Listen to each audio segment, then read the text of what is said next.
Selamat siang Bapak Mama, itu adalah sapaan yang biasa kita ucapkan ketika ada di NTT atau di Sumba. Siang ini presentasi saya akan memperkenalkan sedikit permainan tradisional di Sumba yang disebut dengan Kemiri Raja. Permainan ini terdiri dari 3 elemen, ada Kemiri Raja, ada 1, lalu dikelilingi oleh 13 kemiri yang disebut dengan Kemiri Penjaga. Lalu tugas pemain adalah melemparkan sebuah kemiri yang disebut dengan kemiri peluru. Tujuannya adalah menyingkirkan raja dari lingkaran penjaga-penjaganya. Ada 2 versi, anak-anak di Mataredi memainkannya pada saat panen kemiri, di mana kemiri melimpah ruah. Versi yang kedua, itu tidak punya raja. Jadi tujuannya adalah mengeluarkan penjaga, 13 penjaga tadi dari lingkaran secepat-cepatnya. Kita percaya bahwa untuk mendelivery sebuah project hingga sukses dibutuhkan pemimpin yang punya visi. Itu asumsi yang kita punya. Ketika kita masuk, dan itu juga terjadi pada diri saya, ketika saya datang ke Mataredi, langkah pertama adalah saya harus menemukan tokoh-tokoh pemimpin untuk bisa masuk, menciptakan rasa kepemilikan mereka terhadap project, lalu dengan demikian project ini akan sukses. Yang saya pelajari tidak seperti itu. Ternyata pemimpin tidak selamanya adalah formal pemimpin yang biasa kita lihat dalam bentuk kepala desa atau camat dan seterusnya.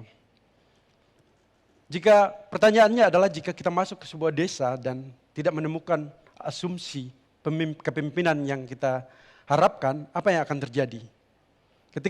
Ketika kita masuk ke Mataredi di tahun 2020, orang-orang itu bertanya-tanya, kenapa Mataredi?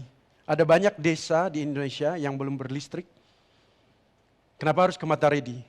Kita pelajari setelah itu bahwa ternyata Mataredi memiliki stereotip dan juga reputasi yang memang tidak bagus. Lalu kita menantang diri kita.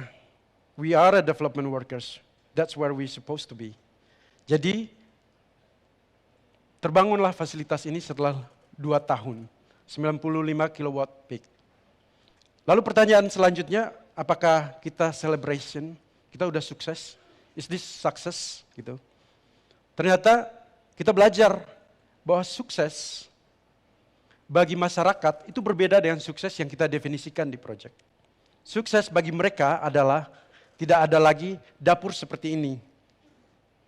Tidak lagi harus memasak pakai kayu bakar. Air harusnya sudah dekat. Itu kata orang NTT ya. Sukses adalah menggunakan alat-alat modern untuk bisa memperlancar tugas dan pekerjaan mereka. Lalu yang paling terpenting adalah merencanakan perencanaan ekonomi keluarga yang lebih baik. Pembelajaran utama yang saya pelajari adalah bahwa ketika kita membangun proyek ini, muncullah collective action, collective management daripada masyarakat. Di situ saya belajar, ternyata new leaders itu sudah emerge dengan proyek ini sendiri. Saya tidak perlu cari lagi siapa mereka. Mereka sebenarnya sudah ada di desa, di depan, garda terdepan.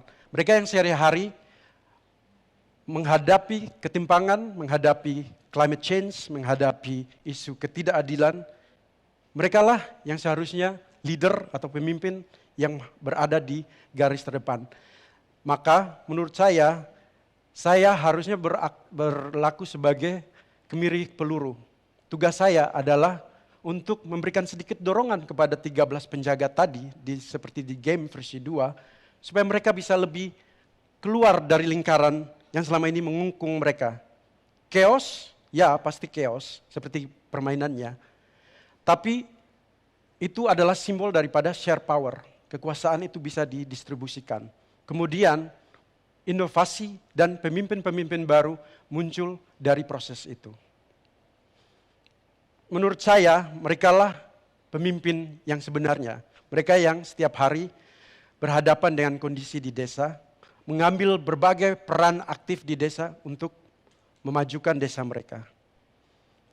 Anak muda tidak harus pergi ke Bali atau ke Jawa untuk mencari pekerjaan, karena pekerjaan sudah ada di desa mereka.